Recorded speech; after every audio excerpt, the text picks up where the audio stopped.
Hello, welcome to Dice Tower. I'm Wendy Yi. And I'm Chris Yi. And today we're going to be reviewing Steam Power by Martin Wallace. So this is from Wallace Designs, his own company. And I'm not sure if he's produced too many other games on his own. But this one was one of the big ones. This is his train game. He's known for doing a decent amount of work in the train game space. And we have the deluxe version right here, but there is a retail version. Some of the differences are there's fewer maps, and they're not on that fancy faux silk that I will show you in the overview.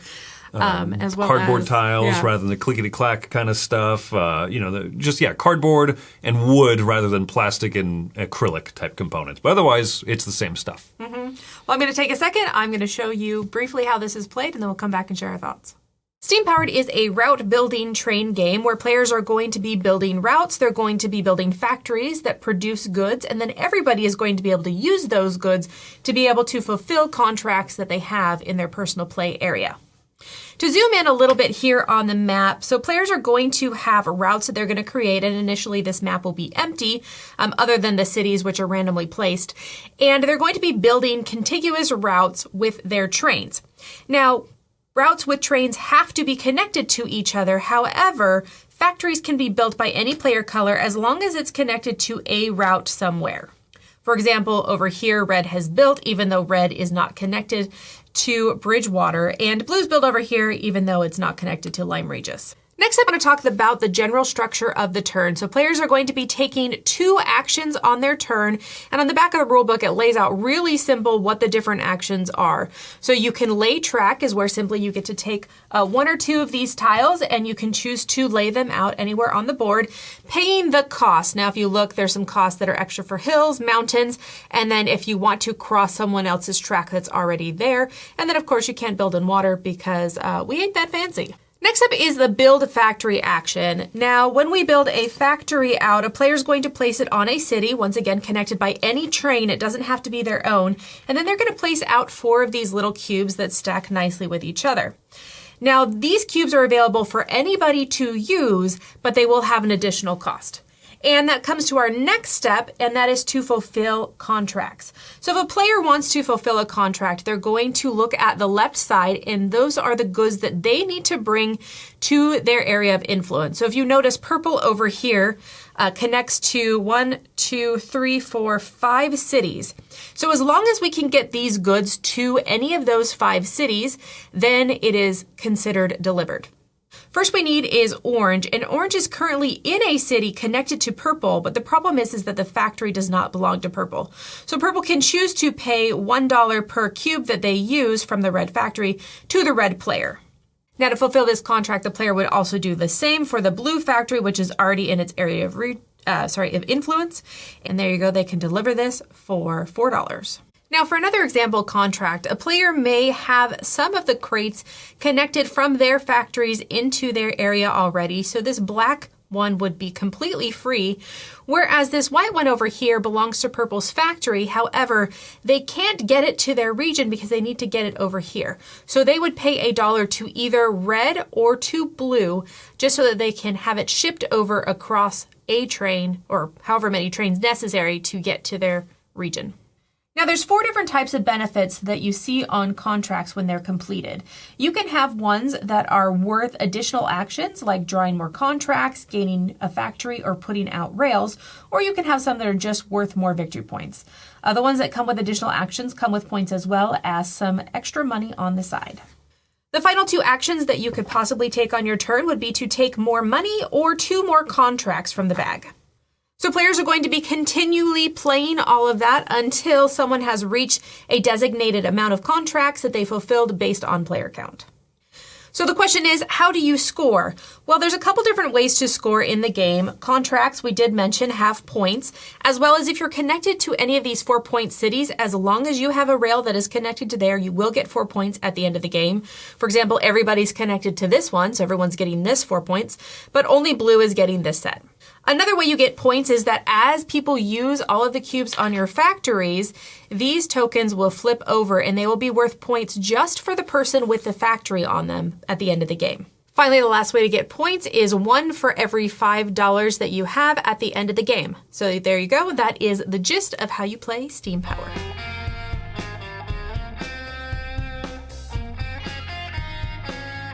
So despite what this box is trying to look like here, this game actually is not super tan and beige and completely boring looking. I don't think this is the strongest cover, but... I really like the cover, but I just like that image of the buildings in a circle with the train in the middle. It's not a circle, it's a hexagon. Look. Look. It is a hexagon. I was wrong. They're at 6 very distinct angles, which threw me off because I assumed it was a circle. Let's get back to the main focus of the review I think here. it is really beige, though. It's pretty beige, but I like the little decoration. I think that the way that the map comes together and over the course of the game looks nicer than I was afraid that the cover was conveying. Oh, really? Okay. Yeah. It looks exactly what I thought it was going to look like, except the fabric. And speaking of fabric, I don't really like the faux silk. I feel like it bunches relatively easily. However, I've not had an issue during gameplay. So I've also always played on some sort of like mat. Like a play mat. Yeah. Something that is a little bit more grippy than a very smooth table. And even on that, you can tell that the corners can bunch up when people touch them. So that's my only issue, I think, components-wise, really, is I don't really like that texture because it doesn't have a sticky back. I'm fine with it. Or non-slip, not sticky. Yes, yeah. I'm fine with it because, as you said, never had any issue with during gameplay at all. And yeah, if it for some reason someone bunches on the side, you just kind of pull the corners, voila. But what it does is, in this box at least, allows you to fit 6 maps in there. You can buy just the basic 2 and then buy a map pack, I think, to get the other ones. We're not reviewing Cat Power, the cat-themed expansion, which has 2 more maps in there, but you could easily fold all that stuff into a reasonable-sized box. Because of those, it's very thin silk stuff. So I guess it doesn't bother me, and I think that allows you to fit a lot of stuff in one box still. I think that's fair. It just is, it's odd, it's unique, and yeah, I don't 100% love it. Sure. But I understand the containing ability of it. Actual gameplay, though, at 2, don't recommend. So we happened to pick the most open map that didn't have the hills and the mountains and didn't have a lot of like barriers to entry when it came to cities. And then playing it at 2, there was just less of that interaction where you're really getting in each other's way. We basically kind of started out in the middle and just both went opposite directions. Whereas, when you play with more players, you have that debate of like, where do I start on the map? Because it has that idea. Once you start your network somewhere, you have to continually build off of it. And if you don't want to start in a corner, like, I'll start away from everybody. Oh, I'll get cut off really bad. Do I start right in the middle if a lot of people start there? Oh, I don't know. Because everyone's going to fight me for the same stuff. Yeah, I like it. I think that's a great choice. The fact that the tiles you can overlay track so that you do have crossings means that it's harder for you to get completely locked out, but you might not always be able to build exactly the path that you want. I think that's the thing. And even if you look back in the overview, there's a I don't know. I was showing some areas where like blue had been able to place 1 track down. And there was a spot where it was inefficient. Red had to go over hills and they had to put a couple more, but they were able to reach that 4-point spot. So I think there are those moments, and I think that that's what makes the map so interesting, is because you really are trying to read the terrain. And a lot of times there's like one good, easy path, and then there's more expensive paths that take a little bit longer, more trains, more hills, more mountains, more whatever, but you can get there. So I like that a lot. Yeah, even when you sit there and go, ha ha ha, we've completely cut them out. You probably haven't, but you have really inconvenienced them, make it cost more to do that and everything. And I think that's, for some people, going to be maybe this game's too easygoing. But I think that what's nice about this game is that it takes place in approximately an hour, despite player count, because it scales how many contracts you need to fulfill. It has 5 very easy actions to explain. Yes. It's a robust game without being overly complex like several train games could be. In fact, there's almost the economy of it is extremely simple. I'm one of those people that I don't always love that term when people are like, oh, this game takes 2 minutes to learn, but a lifetime to, master. Sure. And I'm like, yeah, that's chess, and I don't like chess, so not interested. But I like that this has that element of it is very easy to teach, very quick to understand. If you played any form of route building whatsoever, you're like, okay, I get it. I can build a route. I can connect dots. Good.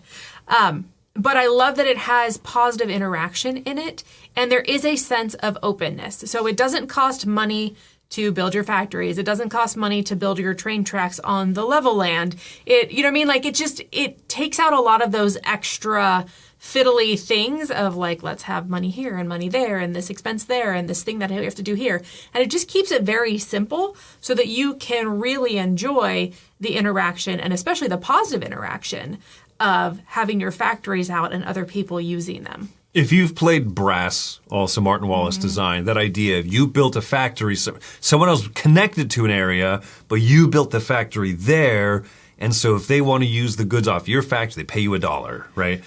But then if you want to use it, you have to pay them for using their train track kind of things, right? But, sorry, this is the Brass comparison. If someone uses all of the goods and empties out that tile, flips over, that's points to you, Mr. Owner of the factory, and that feels good. But you also facilitated them completing contracts, probably getting more than 2 points out of it.